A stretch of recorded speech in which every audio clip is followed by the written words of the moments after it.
The leads are not qualified to begin with. No matter how good you are with sales, if the leads are not fit to your offer, that's where the problem is. Even in marketing, don't start trying to be on every channel. Do well in one particular channel before you try everything. But yeah, we all learn something at the end after we fail.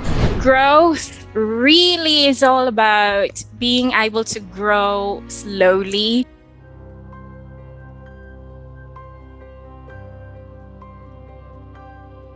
Hey guys, it's Podetti here, founder of Outsourcing Angel, a virtual assistance company, and co-founder at Dawn Media Productions, a video marketing agency. Now, I'm here to help you build a business that gives you more free time to spend with your loved ones. In this video, you will meet Marge Aviso, who runs a BPO company in the Philippines and grew it to 900 virtual assistants in 3 years. She explained how she went from a VA herself to successfully scaling her company fast and then nearly losing it all during the pandemic. Learn the mistakes that you can avoid, and you're gonna get advice from her on how you can start your own agency. Hey Marge, good to have you here today. Hey Lynn, thank you so much for having me.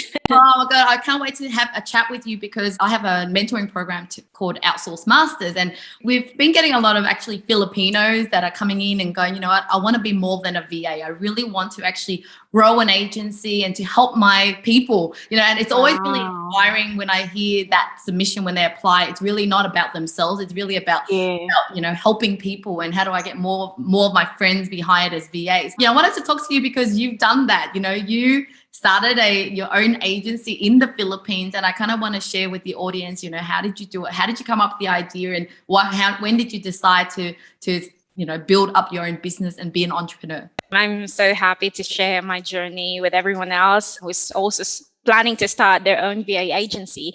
So I started as a virtual assistant back then. I remember 2012, just right after I've got out of employment. So I decided to try it. I heard from a friend, you can work from home, and it's very unique to everyone in the Philippines back then. So I said, okay, why not? I try it because I'm really of a family person.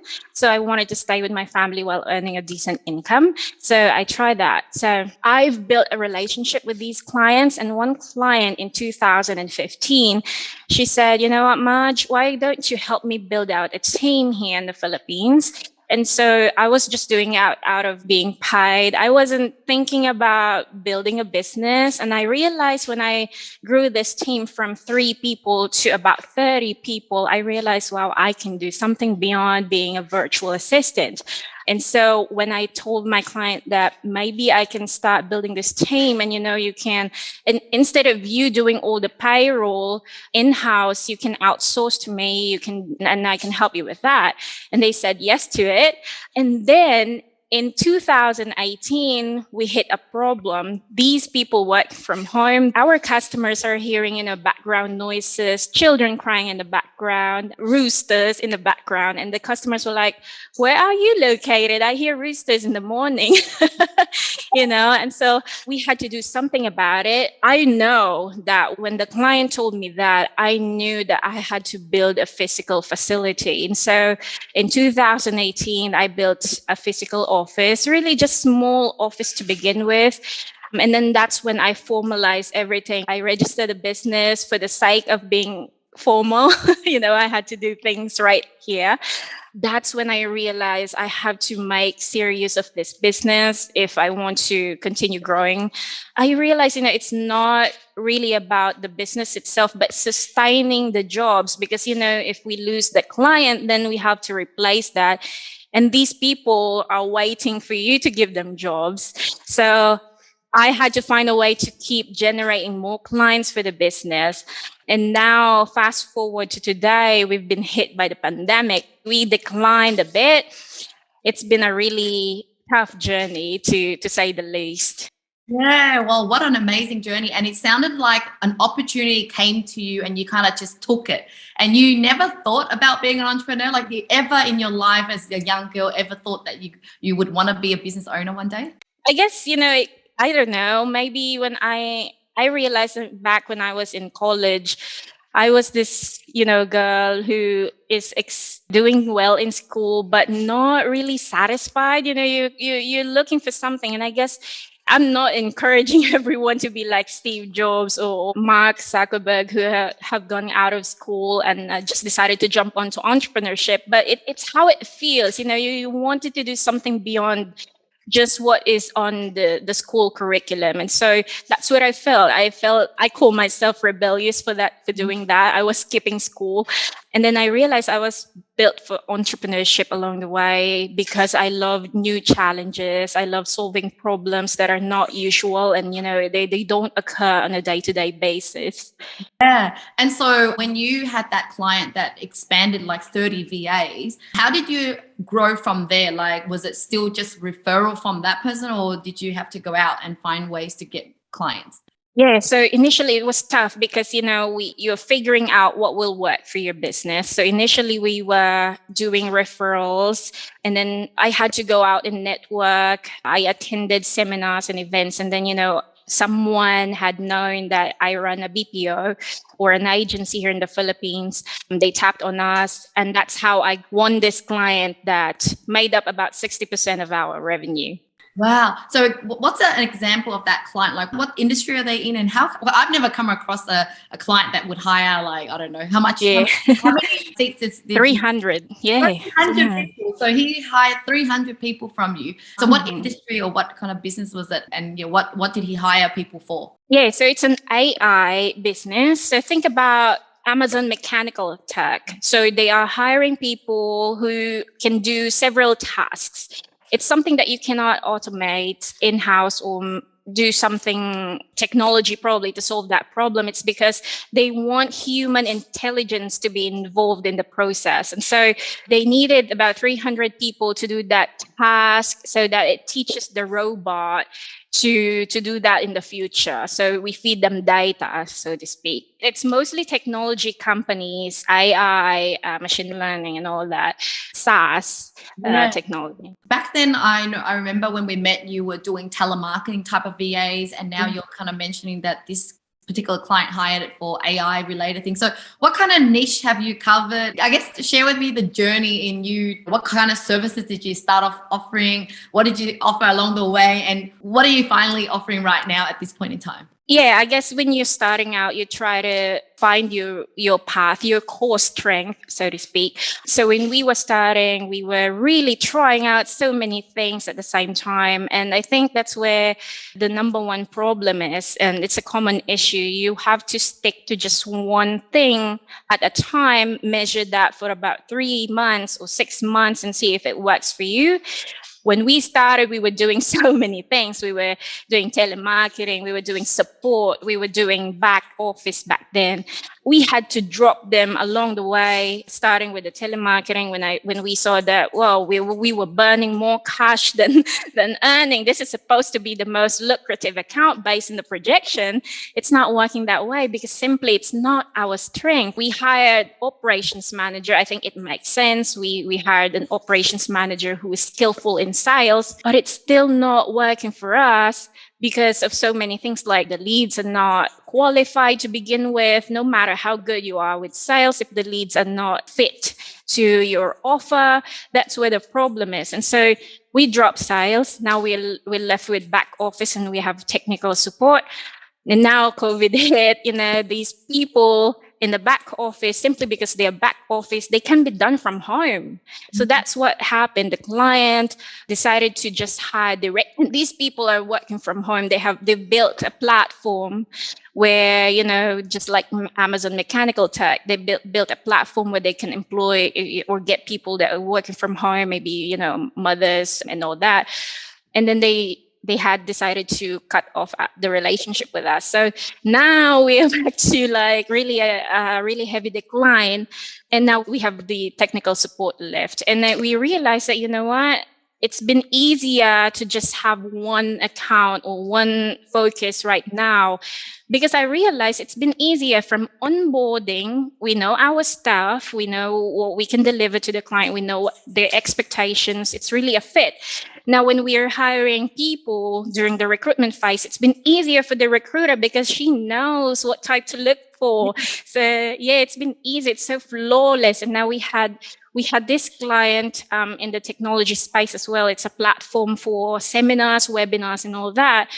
We were able to onboard them in about 1 week. They needed about 5 people in a team. We were able to onboard them and starting in 1 week. And so I realized, that's where you need to really focus on one thing at a time and then just do it well. Yeah, it's so important to follow your specialty, your niche, like you were saying. Like for us, it's marketing. And when we try to do telemarketing back then, or we try to do, really like heavy accounting type thing, we realize we can't really help the client, because when we can recruit it, but then when they ask us all these questions or whatever, we can't really help them properly. So it's really good to kind of stick to your strength, because then, like you said, you can scale as well as you can differentiate yourself from other people. I'd love to hear about how you're a Filipino-based company, but then you're able to service clients in America, Australia, etc.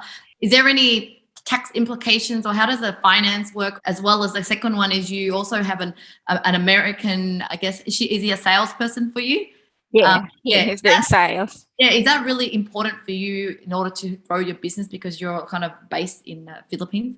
That's a very interesting question. Yeah, it's still happening. The bias is still happening. There's still, that preconceived judgment where, if I'm speaking with a Filipino, I'm not sure if he or she will be able to deliver or if he or she is reliable and all that. And I guess how we were able to get through that is through our case studies, through our performance, through the testimonials, through the reviews from our clients. That's why we work best with referrals, because then we build relationships with this client. And then when he moves to another company, then that specific client will also refer the company to us. But I found it really helpful that, in the beginning stages of the relationship, they are talking with someone they are comfortable with. But what I love about Jeff being in the sales, he really introduces people in the team, and he tells right up front that this is a Filipino founded company. I'm not sure what other company or clients in the West are thinking about that.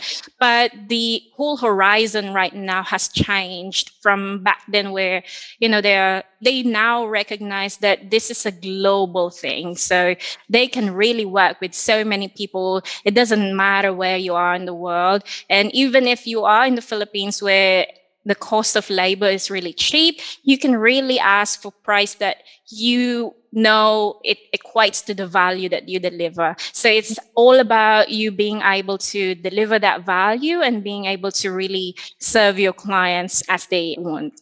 Yeah. And so basically you're a Filipino company, but you just charge clients as if you're like a contractor, right? And then they'll pay you on PayPal or Stripe, etc. And you just pay your own taxes, and then that's how there's no kind of complications, right? Yeah, we don't want to make it very complicated. It's very interesting. I spoke with this client. He told me what I loved about working with you is that we don't have to go through layers of decision making as opposed to like bigger BPOs or call centers where, they have to go through finance, they have to go through this, they have to go through that. They just speak with Jeff and then the decision goes back to me and that's it. They don't have to go through the complex layers. Awesome. And at your highest peak, how many people did you have in your team? In 2020, we grew to about 900 people. Wow. But most of them are on a project base. That we have this seasonal account. So, when the season is over, we just have them waiting for the next season. But yeah, we grew to about 900. And it was at that time you were still in offices, or is it already at home in offices? 2020, no. We are kind of a hybrid now when the pandemic hit. So these people are working remotely. Oh, okay. So how has things really changed for you? Like you were from offices and yeah. Did you originally have a few offices in order to fit that many people? And then what happened during the transition to home? Prior to the pandemic, we have about 10% remote and 90% office-based. And now when the pandemic hit, we reversed that number. We have about 10% people working in the office and 90% working from home. And I'm so happy with our clients. They are very understanding, I guess, because it's a global phenomenon, they know. But more importantly, here in the Philippines, we have to make sure the progress is really not too fast as the other developing countries, but they still understand what we are going through. So now we decided to stick to the remote model, and then completely let go of the office. Now everyone's working from home. Yeah. Do you see this as a kind of forever thing, or is it temporary? Yeah. What do you foresee in terms of the arrangement? Yeah, good question. I still see that having an office will definitely be helpful, especially when it comes to compliance. I knew from a client, filing a data audit is the worst thing that could happen. I think more than cash flow, compliance is one thing that could potentially close a business in the West. And so they wanted to ensure that all data are being protected, they're on one solid space and all. But I'm looking at technology. It's very interesting how things are changing these days. I'm looking at a technology that was developed to really house everything, even if you're working remotely, that everything can be safe, through a VPN, all that.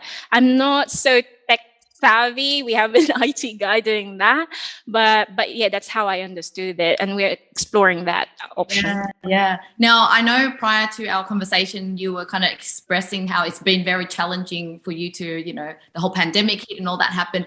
What would you say the learnings that you've had so far about business, right? So you kind of like been active in business for the last, since 2015, 16 till now. Like, what are some of the learnings that you would like to share with someone might be new in this journey and you wish you knew earlier on? Wow, lots of learnings. But recently, with the client that we have lost, that client makes up 60% of our revenue. I just can't let a single client grow that big. It's been tough for us to replace them. And so we've been really heavily impacted. Growth really is all about being able to grow slowly. I look around, when you see shiny things and say, you have to grow fast in order to reap the rewards, be ahead of your competition and all that. It's not about that. You've got to make sure you've got the cash flow in place. You've got things that you are testing along the way, because it's not going to be a one-time thing where you test things. It's something that you do almost always along the journey. So you've got to be able to have that learning curve right there and be able to save up enough cash, because we've had lots of clients where we, instead of winning, we've got so many losses right there, 6 months running, and it's not really profitable. So we've lost some cash right there. So that's also one of the learnings right there. This business is all about people, and so you've got to really have that priority for people, how you can make them happy, whether they are customers or stakeholders, whether they are employees or partners. You've got to be able to really nourish that relationship with them. And here in the Philippines, when you're dealing with local labor laws, you've got to make sure that you understand the ins and outs of it. There's so many things. I think Philippines is one of the most challenging in terms of, labor laws, because it's easy to hire, but very hard to fire. And you've got to make sure you're complying to all the documentation in place. I've experienced being sued by employees who feel that they feel that I have not been fired. I'm so glad that we were able to get through that with the labor laws here in the Philippines. We were able to settle that. Yeah, so it sounds like it's like an Australian law too. If you hire full-time employees, it's a lot more stricter and a lot more. You have to be really mindful of how you treat your employees. But for me, because I kind of am matching freelancers with clients, so it's a lot more less risk. It's not really like full-time employees. So even though you're working, your VAs are home-based, are they still employed as full-time, etc. for you? Like they under your books, is that right? Correct. It's because it's just how it is in the Philippine labor laws. Once you declare them as employees and they show up in your taxes, we have to be compliant 100% there. That's the good thing about the business model they have, Lynn, because these are independent contractors, right? Yeah. So I mentioned before that, you try to stick to one thing at a time. So one channel, one offer, one marketing strategy, and then try to test that for about 3 months, 6 months. And this is why you need to save up a lot of cash, because it could fail. So if it doesn't work, then you jump onto the next thing. Don't try to do so many things at the same time. It's gonna cry, go you mental. Even in marketing, don't start trying to be on every channel. Do well in one particular channel before you try everything. But yeah, we all learn something at the end after we fail. What would you say your mindset has had to be in order to survive till this day, right? We all know business is very difficult, and even being hit by a pandemic would have been very challenging. Like, what got you through it? What motivated you to still be here today? Because of these experience, I learned that I've been really, really distant from God. I realized that I feel like every time I accomplish something, I feel like it's all about just me. It was all me. I deserve all these things because I worked hard for it. And then, when the pandemic hit, it humbled me, and it made me realize this is not all me. It was God. Everything that I've been experiencing right now is because of Him. When we experienced a decline and we almost had to file for bankruptcy, we had to let go of my car. We had to let go of the land that we have purchased recently. I realized that, these are just material things. In the beginning, I was really crying. I was talking to my husband, why am I doing this for? You ask those things when you are really challenged. And then this friend of mine chatted me one day. She said, you know what, why don't you join our Bible group? Just look, just stay there. You don't have to join us every day. Just listen to it. And I said, yeah, why not? And then when I joined that, I realized how much of a distance I am now from Him. And when I'm and I'm going through these challenges, I have not been seeking Him. I've been seeking courses. I've been looking at mentors. I've been looking at so many other things for knowledge. And these books can only provide what's in here. They can't tell you what to do. And when I sought God, that's when I realized that, okay, the Holy Spirit is going to give me wisdom and what to do.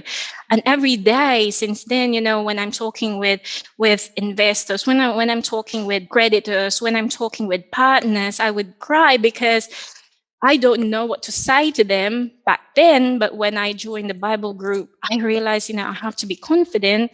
God is with me.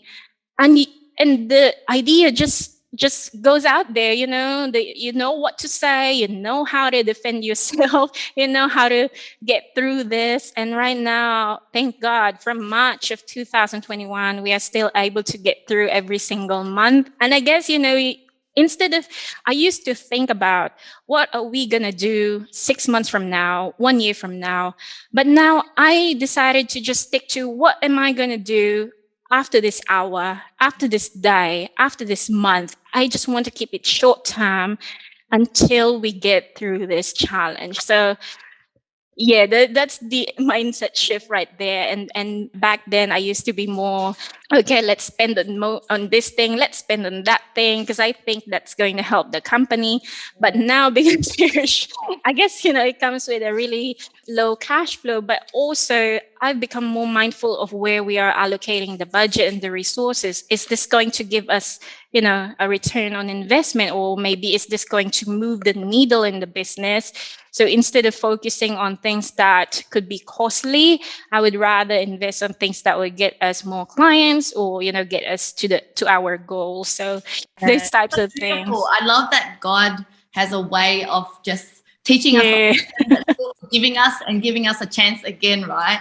And exactly. I would say, ever since I found God last year, I kind of feel like comfortable in a sense where I know I can trust that everything will be all right, and I can talk to Him. It's like some real person that I'm talking to. And although the external area, business can be challenging, the environment's challenging, but somehow you just feel at peace, and you kind of just focus on each day feeling good, doing the right thing, love your work colleagues and your clients, and then it just always works out. So I'm so glad. And I think that God has brought us back into the same journey. Yeah.